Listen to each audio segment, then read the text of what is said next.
네, 한 주간의 이슈를 살펴보는 주간 이슈픽 김희연 기자와 함께하겠습니다. 김 기자 어서 오십시오. 안녕하세요. 네, 이번 주는 6월 3일 대통령 선거를 앞두고 각 당의 대선 준비에 큰 이슈들이 나왔는데요.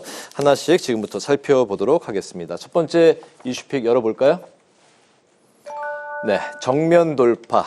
무슨 이야기인가요? 네, 이재명 더불어민주당 대선 후보가 공직선거법 위반 사건 상고심에서 어제 유죄 취지의 파기환송 선고를 받았잖아요. 네. 이 후보에 대한은 정면 돌파였습니다. 네, 민주당이 현재 강하게 반발하고 있는 상황이죠. 네, 그렇습니다. 이 민주당은 예상치 못한 상고심 결과가 나오면서 발등에 불이 떨어진 상황인데요. 네. 이 절차적으로는 이미 당내 경선을 통해 대선 후보를 선출했고 대선까지 한 달밖에 남지 않은 시점이라서 경선을 다시 추진하기도 쉽지 않은 상황입니다.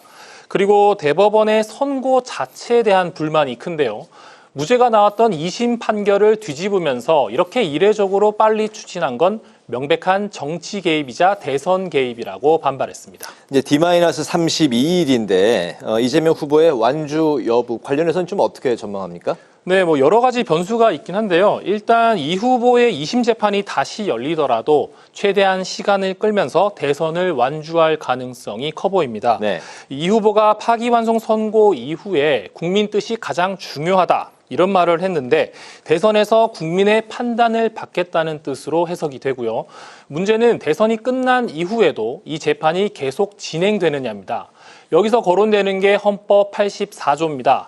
대통령은 내란이나 외환죄를 제외하고 재직 중 형사상 소출을 받지 않는다고 돼 있는데요. 네. 이를 두고 대통령이 되면 재판을 중단해야 한다는 주장과 여기서 나오는 소추는 기소만 포함되기 때문에 대통령이어도 형사재판을 받아야 한다는 주장으로 해석이 갈립니다. 이 재판이 열리고 판결을 하더라도 100만 원 이하의 벌금형이 나온다면 후보 자격에는 아무런 문제가 없습니다. 반대로 100만 원 이상이 나오면 피선거권이 박탈되는데 문제는 이미 대선이 끝난 상황이기 때문에 네. 대통령 자격 논란이 새롭게 불거질 것으로 전망됩니다. 네, 그런 상황에서 민주당에서는 법 개정을 통한 대응도 준비 중이죠. 네, 그렇습니다. 조금 전에 제가 헌법 84조를 설명드리면서 이 대통령에 대한 형사재판 가능 여부에 대한 해석이 엇갈리고 있다 이렇게 설명을 드렸었는데요. 네. 이 민주당은 이 대통령이 되면 모든 공판 절차를 중단하는 법 개정을 추진 중입니다. 이 대통령이 되기 전에 받은 기소에 대해 계속 공판 절차가 진행되면 대통령으로서의 직무 수행에 차질이 발생할 수도 있고 형사사법기관의 정치적 중립성도 훼손될 수 있는 만큼 이 헌법상에 명시된 대통령의 불소추권 실현을 위해 형사소송법 개정이 필요하다는 겁니다. 민주당은 대선 전에 이 법 개정을 처리할 계획인데요. 이 개정안에는 공포한 날부터 시행하고 법 시행 당시 대통령에게도 적용한다는 부칙이 들어있어서 개정안이 만약 처리된다면 이번 대선부터 적용이 가능합니다. 그렇군요. 바로 두 번째 이슈픽도 살펴보겠습니다. 두 번째 이슈픽은 단일화, 국민의힘 이야기인 것 같네요. 네, 그렇습니다. 이 한덕수 전 국무총리가 오늘 오전 국회에서 대선 출마를 공식 선언하면서 내일 있을 국민의힘 대선 후보와의 단일화 논의가 나올 것으로 보입니다. 네, 한 전 국무총리의 출마 선언문 좀 어떤 내용이 담겨 있었습니까? 네, 이 한 전 국무총리는 이 개헌 로드맵을 꺼내면서 대선 출마를 공식화했는데요. 네. 이 대통령이 되면 첫 해에 개헌안을 마련하고 2년 차에 개헌을 완성한 뒤 3년 차에는 총선과 대선을 동시에 실시하면서 물러나겠다고 밝혔습니다. 그러면서 이 개인과 진영의 이익을 좇는 정치 싸움이 위험한 수준에 도달했다며 공직 외길만 걸어온 공직자로서 신속한 개헌을 통해 헌정 질서를 새로운 반석 위에 올려놓겠다고 강조했습니다.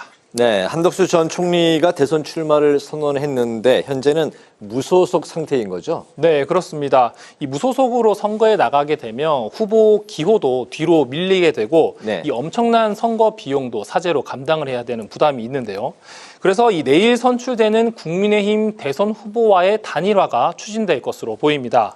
이 단일화 시한은 대선 후보 등록 마감일인 11일로 꼽히는데요. 네. 물론 이후에라도 사전투표 전까지 국민의힘 후보가 사퇴하는 방식으로 단일화가 가능하긴 하지만 한 전 국무총리가 무소속으로 선거를 치러야 한다는 부담이 있습니다.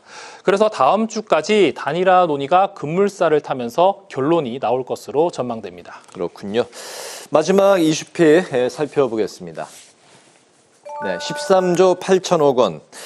추가 경정 예산안 이야기인데 어제 통과가 됐죠? 네, 그렇습니다. 당초 정부가 제출한 추경안 규모는 12조 2천억이었는데 네. 1조 6천억 원이 늘었습니다. 어제 국민의힘과 민주당이 추경안 처리에 합의를 했는데 이걸 살펴보면 지난해 예산 감액안 처리 당시에 민주당이 전액 삭감했었던 법무부와 감사원의 업무 경비가 복원됐습니다. 대신 민주당은 그동안 주장해왔던 지역사랑 상품권을 4천억 원을 이번 추경안에 포함시켰습니다. 이 밖에 산불 방지와 피해 복구 지원 예산을 확대했고 건설 경기 활성화를 위한 SOC 사업 8천억 원, 물가 안정과 소비 진작을 위해 농축산물 할인 지원 700억 원, 수산물 할인 지원 300억 원이 각각 증액됐습니다. 오늘 임시국무회의를 주재한 이주호 대통령 권한대행은 추경은 속도가 생명인 만큼 신속히 집행될 수 있도록 만전을 기해달라고 당부했습니다. 네, 주간 이슈픽 세 가지 이제 다 살펴본 거죠? 네, 그렇습니다. 오늘은 이재명 후보의 상고심 결과와 한덕수 전 대통령 권한대행의 대선 출마 그리고 추경안 통과까지 김희연 기자와 함께 살펴봤습니다. 말씀 잘 들었습니다. 고맙습니다.